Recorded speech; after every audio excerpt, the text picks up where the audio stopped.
Hello and welcome to the Crimson Misery Podcast, episode 41.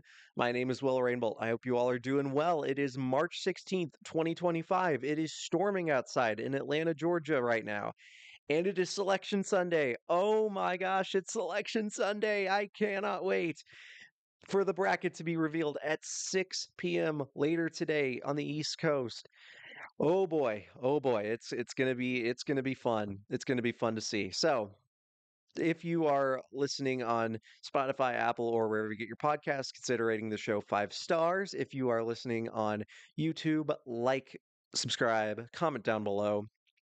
Oh boy, we have a lot to get to, obviously, with the top of the bracket, the top two seeds battling it out, of course, top four seeds, I should say. Um, and then a lot of bubble talk and a lot of mid major teams who had clinched their conference tournaments. But let's start off with Duke winning the ACC despite losing both Cooper Flagg and Malik Brown to injuries against Georgia Tech in the quarterfinals.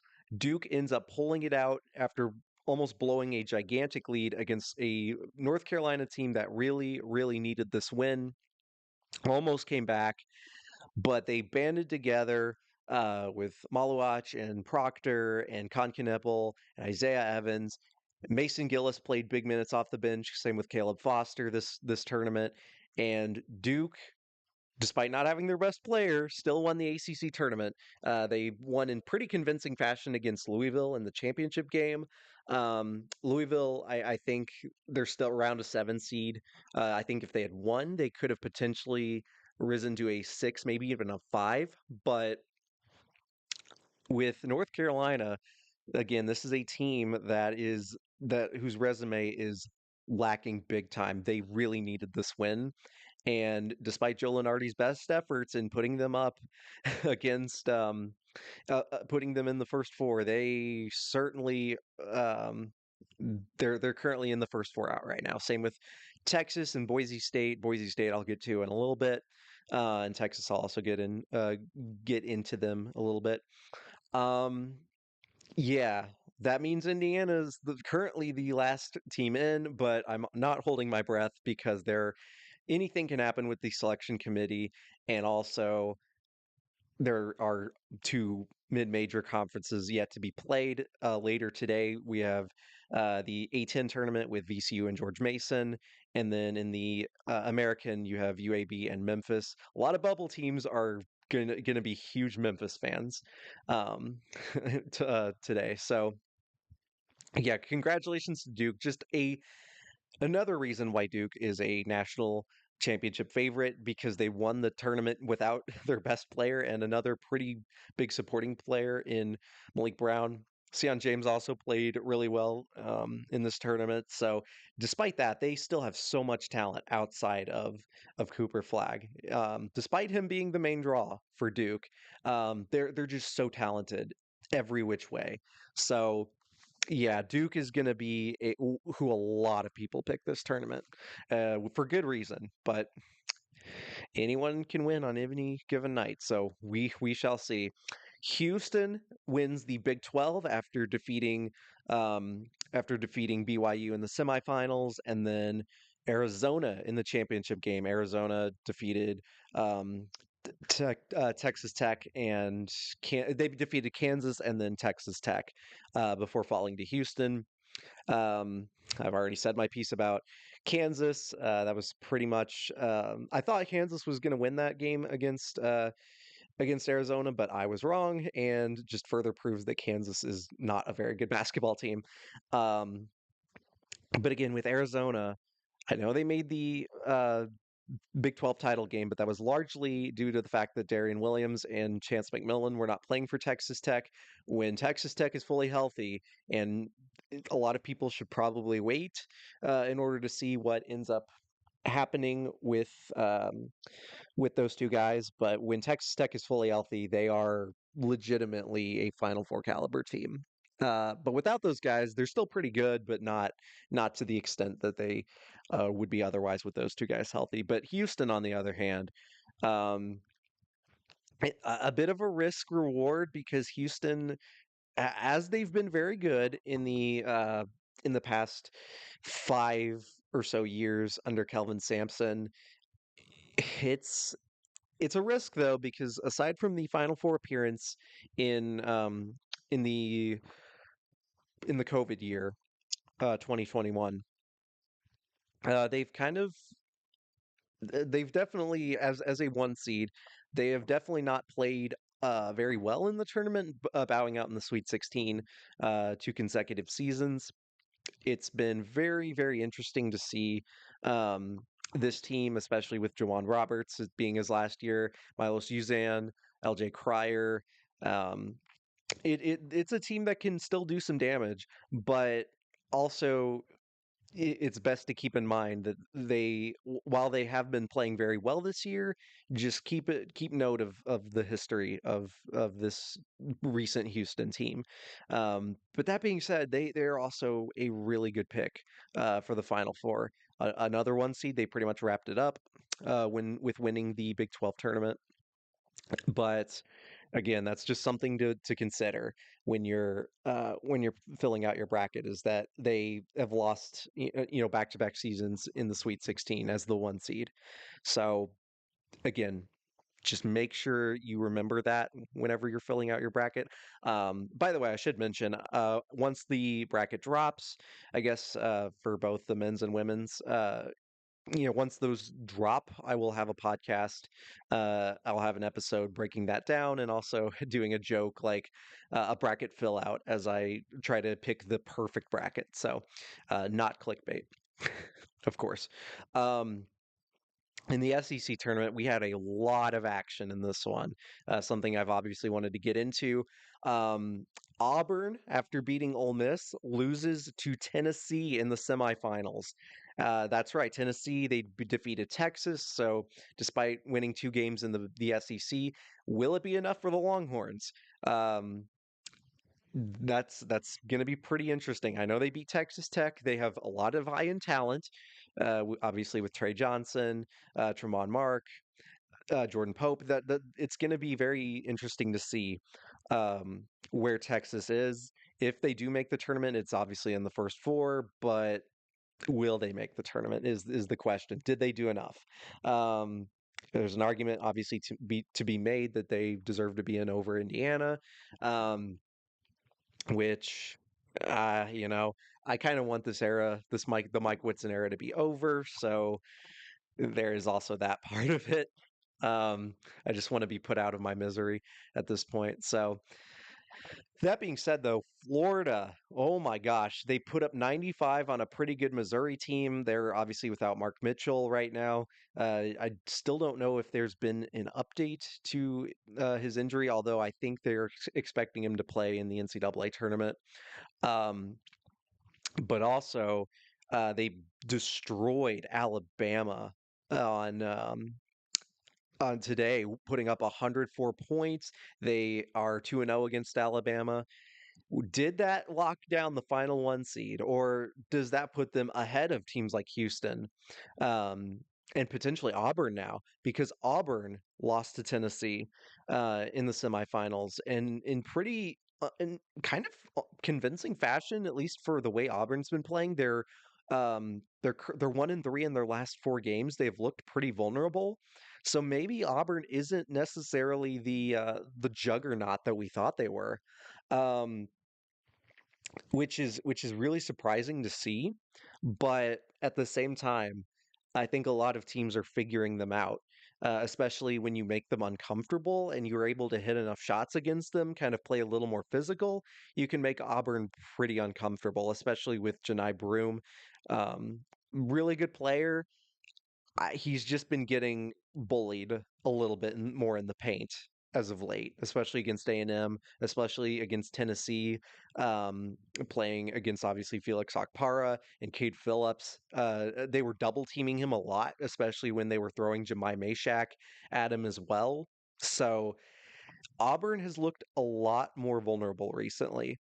Tennessee, a lot of people are saying the one seeds as they stand right now. Auburn, which despite them not playing very well, yes, their resume is enough for the one.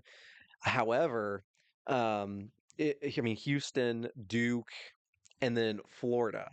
Now, a lot of people are saying Florida is a one regardless. Alabama is a two. Um, they've they've definitely, despite winning against Auburn, they definitely missed an opportunity against Florida to make a case for the one. So right now, Florida, if the tournament or if the bracket came out right now, Florida is clearly the one. I don't think that's over Tennessee, I should say. I don't think that's debatable. However, Florida and Tennessee still play tomorrow. Both the teams split the regular season meetings, and I think the fact that Tennessee still has an opportunity uh, to beat Florida again, I think they should have a little more consideration. Now, that being said, if Florida wins tomorrow, they're obviously a one. And there's a good chance that they could leapfrog both Auburn and I think they have leapfrogged Auburn right now at the very least. But there's a chance they could leapfrog Houston uh, on the one line. Now, seeding obviously would matter in terms of location and whatnot. And leapfrogging a team like Auburn, especially if you can get the South region potentially, it's pretty important. So yeah, right now Duke I think wrapped up the number one overall seed. I think they will be the number one overall on Selection Sunday. Um, but I think if Tennessee wins, I think they should have a lot more consideration on the one line. And just looking at each team's resume, I think we can see that yes, Florida definitely deserves to be on the one line over Tennessee. They have wins over both Auburn and Alabama on the road, which is really important. They have beaten, I mean, they have the home win against Tennessee, of course.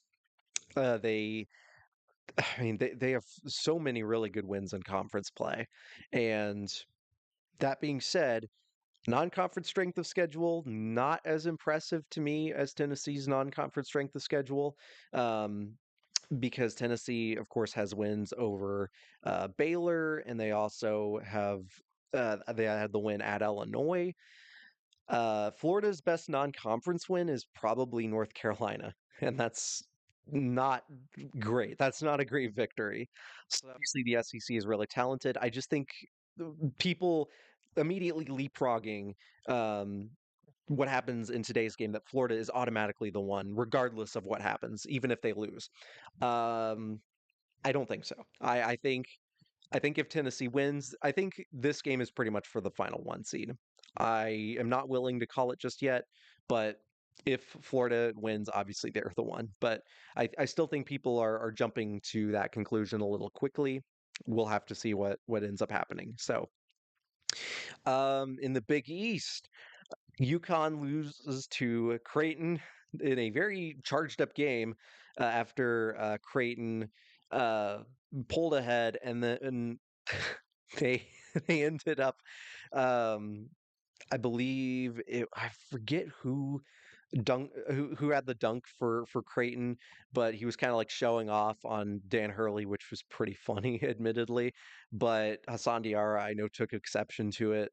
Got double technical fouls. I know a lot of people were not happy, but like at this point, it's against Dan Hurley. It's against a Dan Hurley team, and he's one of the most unlikable head coaches right now. And yeah, I do not feel bad at all for that. And then St. John's beat Marquette pretty handily, and then beat Creighton pretty handily in tonight's game to win the Big East tournament.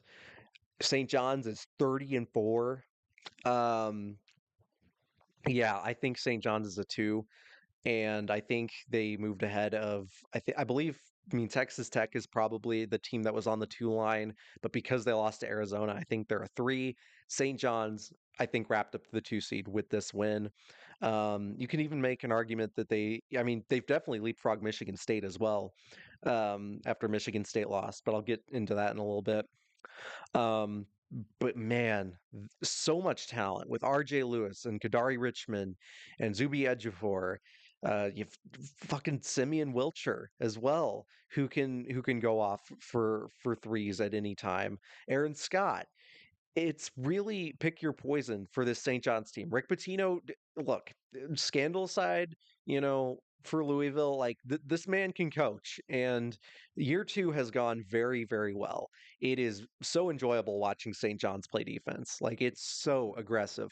Also, oh my God, there was just a s- loud, loud clap of thunder. Jesus. Yeah, so but I mean, Marquette and Creighton are two of the best teams in the Big East right now, alongside UConn, obviously. We'll see. I mean, those four teams in the semifinals were the tournament locks. Xavier is still on the bubble. They're currently in the last four in, along with Indiana. And it's going to be interesting to see how far people pick St. John's to go because, again, they are such a strong team that it's almost impossible to pick against them. Um, we'll have to see what the matchups are, but my goodness, I mean, they've been on a roll. Again, 30-4 is really, really impressive. So congratulations to St. John's. Well deserved. Big Ten tournament. It'll be Michigan and Wisconsin. After, man, Michigan had to really fight a seesaw battle against Maryland. Um, Trey Donaldson had the game-winning layup after Derek Queen hit two free throws to take the lead for Maryland. Um, but again, the two guys who always seem to be the hardest to stop are Vlad Golden and Danny Wolf, who had 46 combined points. And again, when Michigan's guards step up, they're a really difficult team to beat.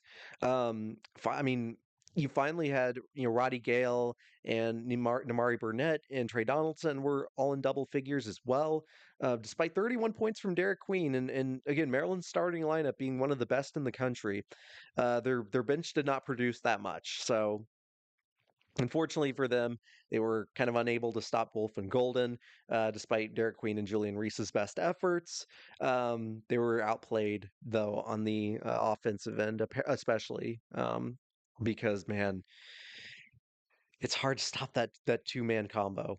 Um, Although, like again, as I've said before, Michigan, it depends on if a team has better guard play and a pretty good front court as well. Because it's still clear to me that there is a bit of exhaustion from Michigan. They've played really well as of late, but I still there's a lot of hesitancy um, to pick this Michigan team because I look at them and especially g- uh, if they were to match up with Michigan State, I think Wisconsin's a much better matchup for Michigan, um, especially because also don't trust Wisconsin all that much. I know they beat Michigan State, but I'll get into that in a little bit. But again, if Wolf and Golden are the only ones playing, then Michigan can be pretty beatable. But at the same time, when the whole team's clicking, it's really difficult. I mean, same deal with Wisconsin, almost in an opposite way, because John Tonje, look, he has that Jalen Brunson like mentality where he draws so many fouls. A lot of them probably not not really fouls, but he had 32 points, which is I believe a Wisconsin Big Ten uh, tournament record, and I look. I know what the score says. I still think Michigan State probably goes further in the tournament overall than Wisconsin, or if not about the same. Um, because mainly for Michigan State's depth, I believe it can beat a lot of teams. I think Wisconsin got relatively lucky to win this game. John Tanje was knocking down big shots. This was despite a front court in Nolan Winter and Stephen Crowell that I believe has been getting worse as the season has gone on. I just think Wisconsin. ever since 2017. Again, Greg Gard has not made the Sweet 16 as Wisconsin head coach. I believe their ceiling is probably the Sweet 16, and I'm digging my heels in by saying that. I do not trust this Wisconsin team because of who their coach is. I, I, people are like saying, "Oh, Greg Gard's the silent assassin," and this is Greg Gard in March, and I'm like I don't get it. I really don't. Like, am I crazy? Because like I admit, like John Tanjay is really talented. They have a relatively decent bench, and that like still I feel like he's had more talent in the past that he has not won with. And I just still don't necessarily trust this Wisconsin team. And I mean the Penn State game, their collapse against Oregon. Um, I mean they've already lost to Michigan at home.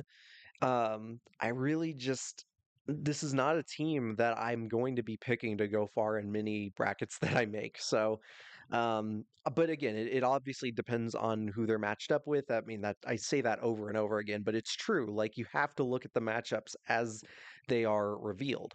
So, I mean, obviously, if we look right now, Wisconsin in this tournament will be facing Robert Morris, and then they'll be facing potentially either Vanderbilt or San Diego State as the 11 in the first four in that region, or Louisville.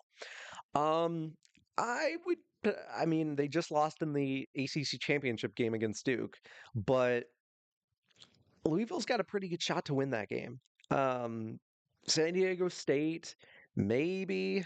Even though that's a pretty difficult game to decide. I would pick that is really tough. That is really tough to pick. You right now give me Vanderbilt. I know that's probably what a lot of people will go with, but San Diego State isn't necessarily the most impressive team overall. So yeah, Vanderbilt and Louisville. I would probably pick Louisville, and then I'd pick Louisville over Wisconsin in the round of 32. That's like yeah, I really don't trust Wisconsin. They're kind of like Arizona in that way, where I know they made the Big 12 tournament title game, but I still don't trust Arizona either.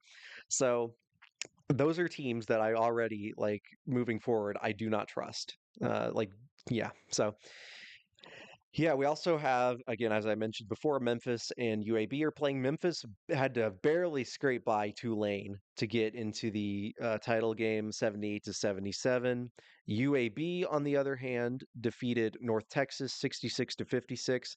Um, Axel Landeborg, he's a guy that if he plays well, UAB has a legit shot to beat Memphis. But Memphis also has so much high end talent that I just it's hard to pick against Memphis, but we'll see. Memphis does already have a win at UAB, so it's kind of I do like Memphis in that matchup.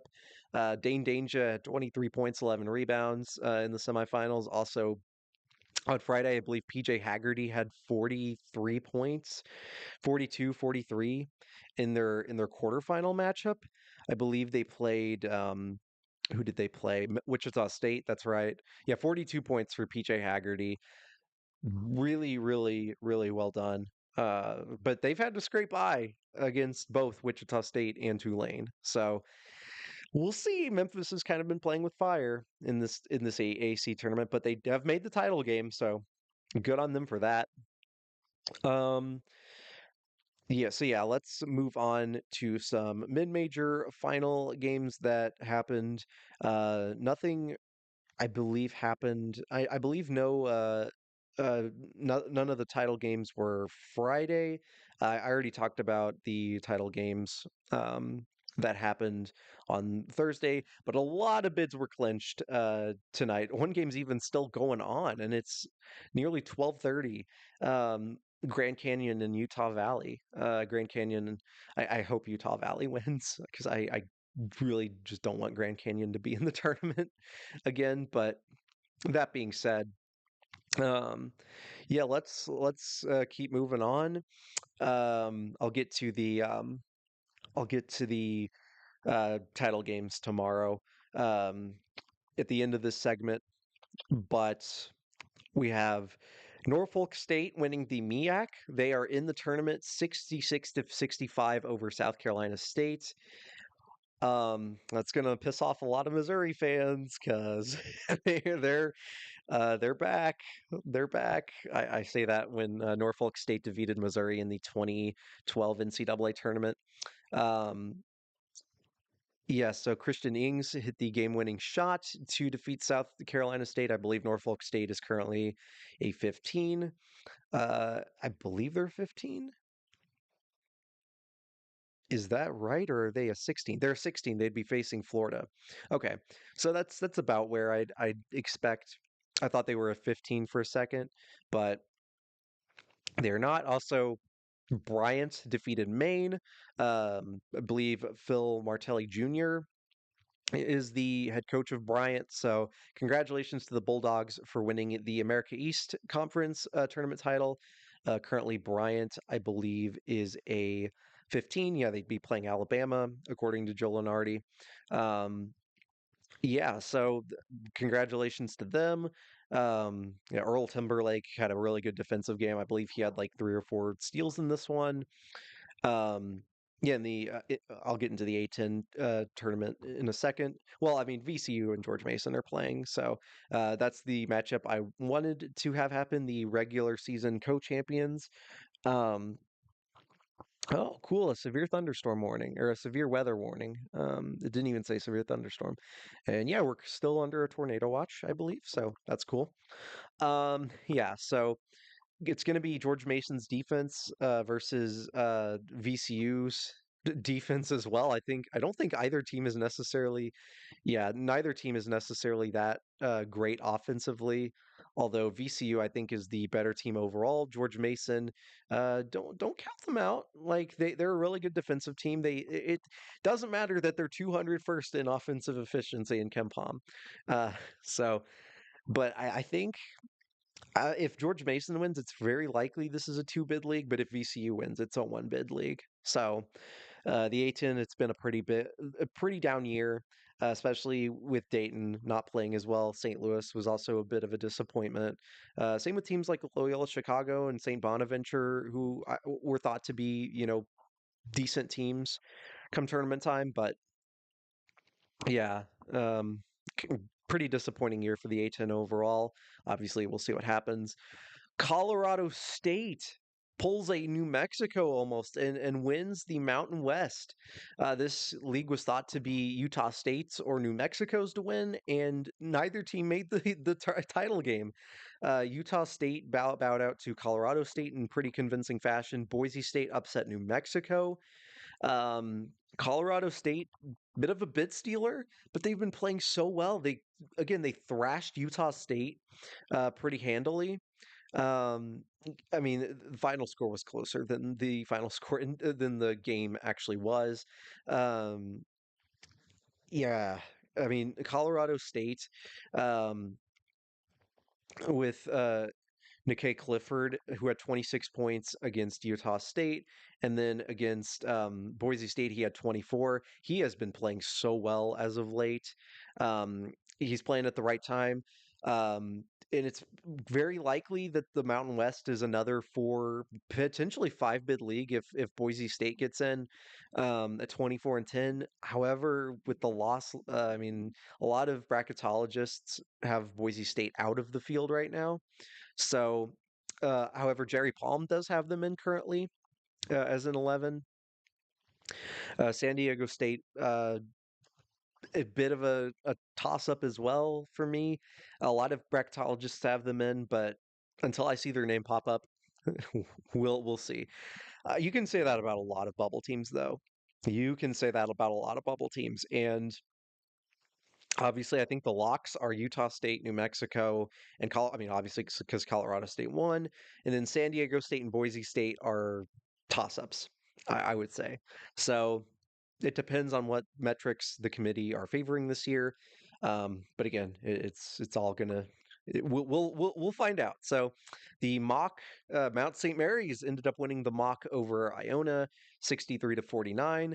They're probably a 16 seed as well. Yes, they are. So Congratulations. You get to lose to either American or Duke. That's your reward. But still, congratulations to Mount St. Mary's. Um, but on a bigger scale, Akron wins the MAC, 17-1 in the MAC, 28-6 overall. They defeated Miami, Ohio in a thriller. Um, oh boy, this was a gigantic game.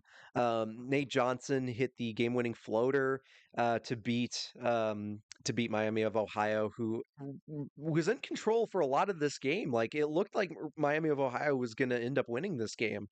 Um, and yet, Akron took control in the final few minutes and had to bounce back. I believe they were down by double digits for quite a bit in the second half. They were down by 12 at halftime as well. So the fact that they were able to bounce back, I mean, Nate Johnson, who had 22, Tavari Johnson, who had 15, and then the bench scoring as well. I mean, it made up for a bit of a lackluster effort from some of their starters, especially Seth Wilson and um, James Okonkwo. But still, with this Akron team, they're kind of like, I mean, if I had to project McNeese State as being the most likely mid-major to get a tournament win, then I'd put Akron and then UC San Diego is the next two, I would say. I'll get to UC San Diego in a second. One of the best stories of this season so far, in my personal opinion, is UC San Diego. But I will get into that game in a little bit. Um, yeah, so we also have the Conference USA and the SWAC tournaments wrapping up tomorrow as well. Oh wait, no, I'm looking at the wrong day. That's that would be Friday is what I was looking at. I got a little bit confused there.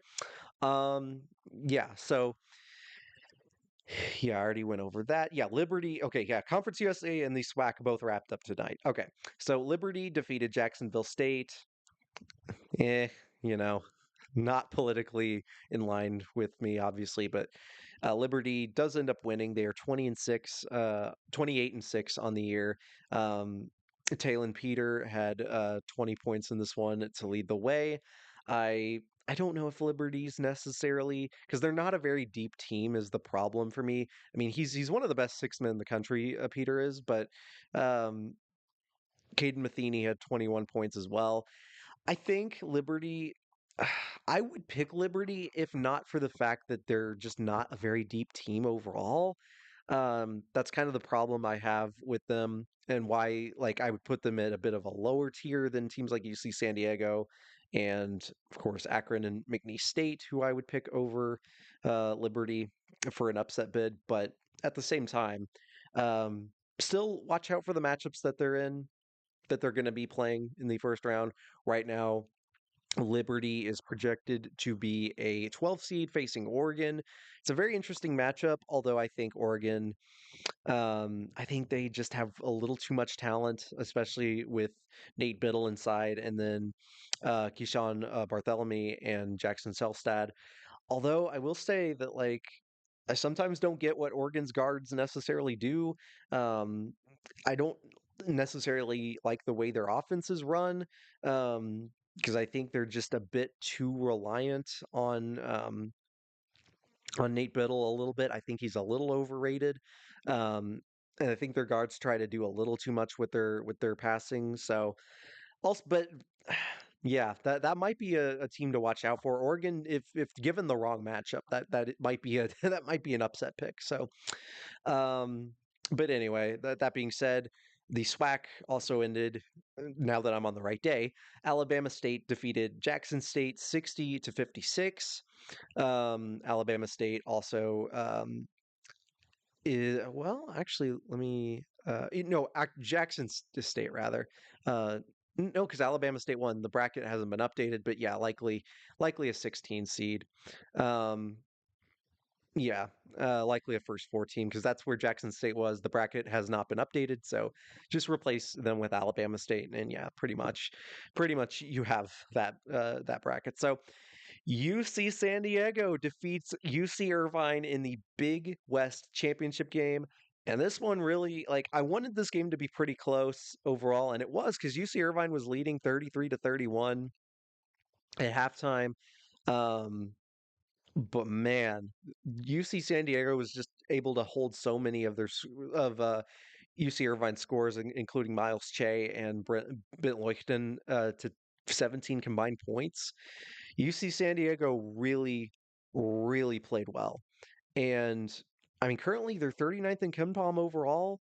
Um, and man, I would not want to play UC San Diego rather.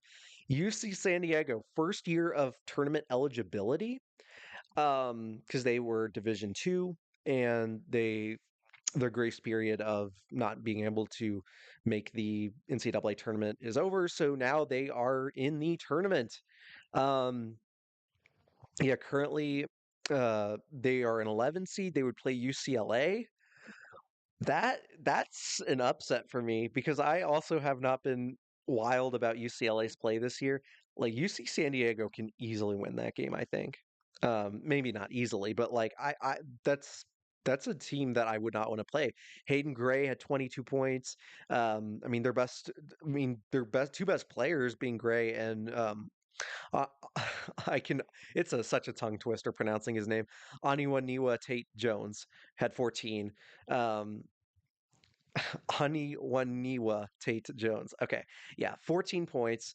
Tyler McGee is also a 3-point sniper. He did not have his best game, just 1 for 6. But he and Hayden Gray and Norton Kapich had 10 as well. Um, but again, you see Irvine a bit deeper of a team, although they brought in a lot of players toward the end of the game. I just like UC San Diego, 30-4 on the year, one of the highest win totals this year. I mean, they have as many wins as St. John's and Houston this year. Um, I believe only trailing Duke, because I believe Duke has 31 wins on the year. Is that right? Or do they have 30? 31, yeah, 30. 31. Duke does have. Florida could also get to the 30-win plateau. Uh, Tennessee at 20 could get to 28 if they beat Duke, or if they beat Duke, if they beat Florida. Yeah, I'm start my brain is starting to wear down after watching like all these games. So, and then yeah, as I said, Grand Canyon, Utah Valley currently playing. It is 40 to 33 Grand Canyon at halftime. Tomorrow, obviously Selection Sunday, but Cornell and Yale. I'm glad Columbia is not in the title game. God, Columbia's just a mess right now, especially with the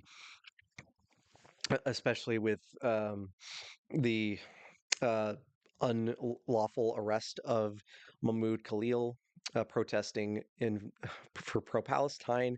It's just very upsetting for a lot of people, obviously, rightfully so. Yeah. So, but that being said, free Mahmoud Khalil, free Palestine. Yeah, Yale.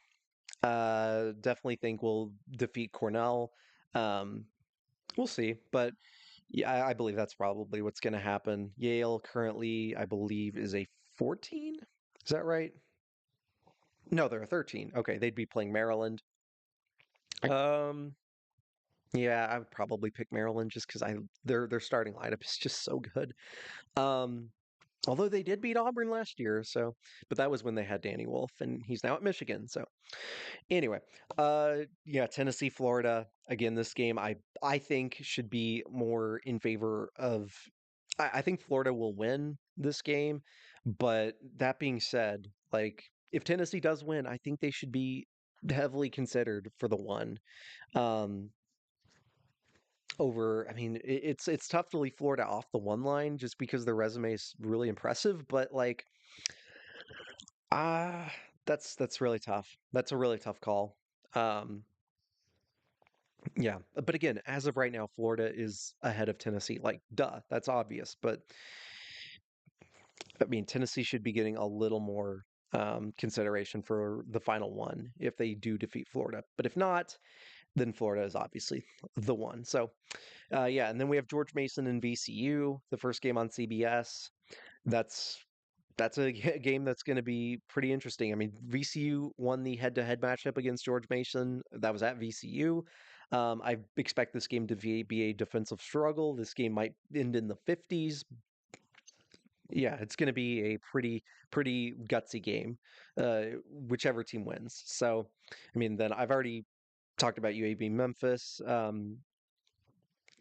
I think Memphis is going to win, but if UAB does win, that's a bit stealer. And then Wisconsin, Michigan. I think Michigan's going to win this game just because they have the head to head over Wisconsin at Wisconsin, and I think Michigan has a bit higher of a ceiling than Wisconsin does. Um, yeah, I'm going with Michigan. But with that said, that's oh my gosh, that Selection Sunday is so close. Or it's today. It's here, technically. Yeah. So, but the bracket being revealed at 6 o'clock Eastern time. Oh boy, that's very exciting. I cannot wait. So now, with that said, let's here are my predictions for at least like the the bubble on the teams on the bubble and then teams that are near the top of the bracket. I'm going to do my best to predict what I think these seeds will be. So I think the number one overall seed is Duke.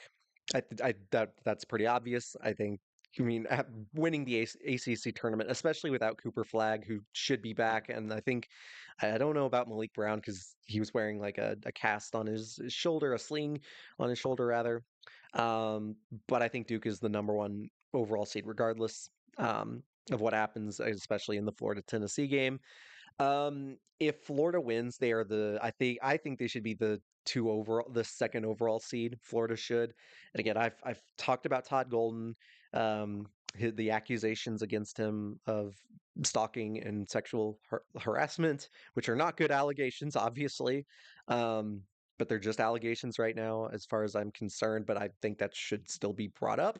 Um, and also just I believe he's also a Zionist. So along with Bruce Pearl, so the SEC is just filled with Zionists apparently. Yeah, so those, but I mean, if Florida, I'm this is assuming Florida wins. I think Florida is the second overall seed. If they do, however, lose, as much as I think Tennessee should still get consideration, I think Florida may be a one regardless. From what it sounds like, I don't think that's really fair, but whatever. Um, and then Houston, and then Auburn, despite not playing very well, Auburn, I think, has done enough to earn a one, but they are vulnerable. They are playing a lot more vulnerable than they had been in recent weeks. So, yeah, those are my ones. And then on the two line, it's really tough. I think Alabama is a lock. I think St. John's as well. Tennessee, I think. I mean, they're two. I think if even if they lose, but if they win, I still think they should be a one. Okay, whatever. And then as much as it's going to be tough, um, I think Michigan State does end up getting that final. I mean, St. John's, I mean, there are two. Michigan State, it kind of depends on if Wisconsin beats. It kind of depends on if Wisconsin beats Michigan, because I think Michigan, I don't think can climb that high. Wisconsin, I believe, can. So right now, I think Wisconsin has the only shot, even because they beat Michigan State as well. I think Wisconsin could be the final two seed. However, I do have Michigan winning over Wisconsin, and it may not even matter regardless. I think Michigan does get into that two seed, despite the loss, because I mean Kentucky obviously losing. They're on the three, Iowa State as well, Texas Tech, all of those teams lost. So it's going to be pretty difficult for Michigan State to fall out of that two seed. I think Wisconsin's the only team that has a legitimate shot to up in them on that line. So um, yeah, I don't really. It's really difficult to predict the other seeds 4 through uh, you know, everything else. So I'm not going to go ahead and do that. Um, but in terms of the bubble, um, yeah, it's going to be really dependent on what happens um, with obviously UAB versus Memphis. If UAB wins, that's a bubble team that is out. And that team right now, according to Joel and Hardy, would be Indiana. According to Jerry Palm, that would be San Diego State. So that's why I said San Diego State's not very much in. One area where they do disagree is Xavier. Joel and Hardy has Xavier in, Jerry Palm has Xavier out. At this point, I know they've played really well, Xavier has, but the Big East has been rather weak. They have some really good wins in conference. I just don't know if they're a tournament team. I really don't. Uh, it's tough to say. Um, I, but mm, that's tough. That's a tough one to judge. I think they could. I think they should probably be in over San Diego State right now. You, uh, maybe even Boise State at this point.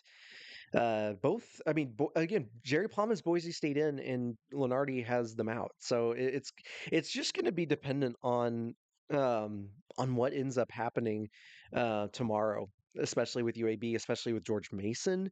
If George Mason can win, and if the committee keeps VCU in, then that's also a bit stealer potentially.